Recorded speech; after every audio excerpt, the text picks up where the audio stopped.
दोस्तों, यह बात है सन 1757 की, जब अहमद शाह अब्दाली के नेतृत्व में अफगान सेना वृंदावन और मथुरा को लूटने के बाद गोकुल की ओर बढ़ रहे थे। उस समय एक अप्रत्याशित और अनोखे वाकये ने जन्म लिया। गोकुल, जो कि एक छोटा सा गांव है यमुना नदी के किनारे बसा हुआ, वह अपनी सुंदरता और रिलीजियस सिग्निफिकेंस के लिए जाना जाता था। एक दिन गोकुल की शांति भंग होती है और यह अफवाह हवा में फैल जाती है कि अफगान सैनिक अहमद शाह अब्दाली के साथ गोकुल पर आक्रमण करने आ रहे हैं और उनकी गोकुल की इस पावन धरा को लूटने और बर्बाद करने के लिए अफगान सैनिक अपनी क्रूरता के लिए जाने जाते थे और वह जाने जाते थे शहरों को बर्बाद करने और लूटपाट मचाने के लिए। गांव वालों की आत्मा तक इस वाकये को सुन के सिहर सी गई और सारे गांव वाले पहुंचे अपने आध्यात्मिक गुरुओं के पास, जो कि थे नागा साधु, जो कि अपने भय रहित व्यवहार के लिए जाने जाते थे। उन्होंने अपना आश्रम बना रखा था गोकुल गांव के पास में। नागा साधु, जो कि लंबी लंबी जटाएं, भस्म से भरा शरीर, बिना वस्त्र के जीते हैं, सारे गांव वाले उनके पास पहुंचे।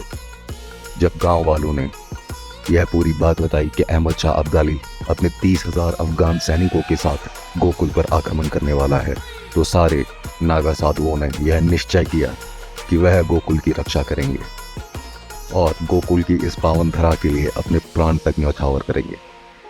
अपने साहस, धैर्य, अपनी शारीरिक क्षमता, शक्ति और अपने बुद्धि बल से उन्होंने अपने आप को इस युद्ध के लिए तैयार किया।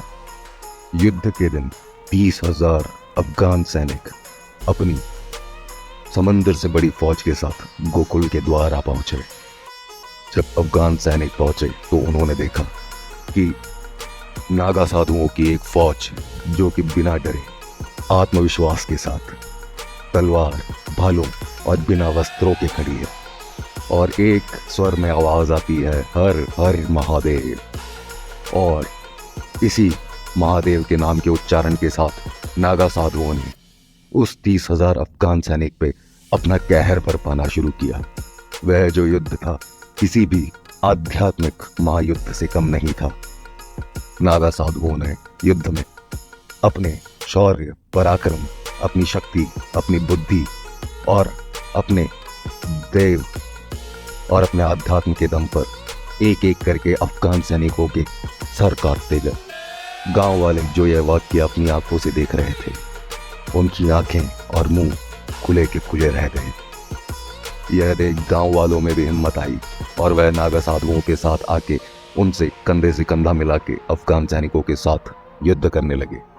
तब अफगान सैनिकों को समझ में आया कि उनका जिनसे पाला पड़ा है वह कोई छोटे मोटे सैनिक नहीं है और धीरे धीरे अफगान सैनिकों को समझ में आ गया कि वह जिनसे लड़ाई कर रहे हैं वह मनुष्य नहीं, कोई दैवीय शक्ति है जो उनके ऊपर टूट कर गिर रही है। और यह सब देख अफगान सैनिकों को समझ में आ गया कि इस युद्ध में उनका जीतना असंभव है। गोकुल की यह जीत एक लेजेंड बन गई, एक ऐसी कहानी बहादुरी की, विश्वास की, अध्यात्म की, जो कि पूरे भारतवर्ष में फैली। नागा साधुओं द्वारा गोकुल की रक्षा करना, उनकी आध्यात्मिक शक्ति और उनके कड़े मनोबल को दर्शाता है। यह महायुद्ध, जो कि अफगानों और नागा साधुओं के बीच में गोकुल की रक्षा के लिए लड़ा गया था, बन गया एक प्रतीक ताकत, विश्वास, एकता और ना डगमगाने वाले भगवान और अध्यात्म में विश्वास का। यह एक चिन्ह बना उस अलौकिक ताकत का, जो हमें बताता है कि भगवान और अध्यात्म के अंदर कितनी ताकत है।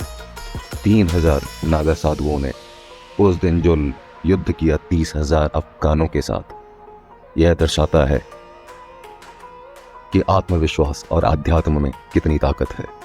दोस्तों, अगर आपको यह कहानी पसंद आई हो, इस वीडियो को अपने दोस्तों, रिश्तेदारों के साथ शेयर करें और चैनल को सब्सक्राइब करें। धन्यवाद।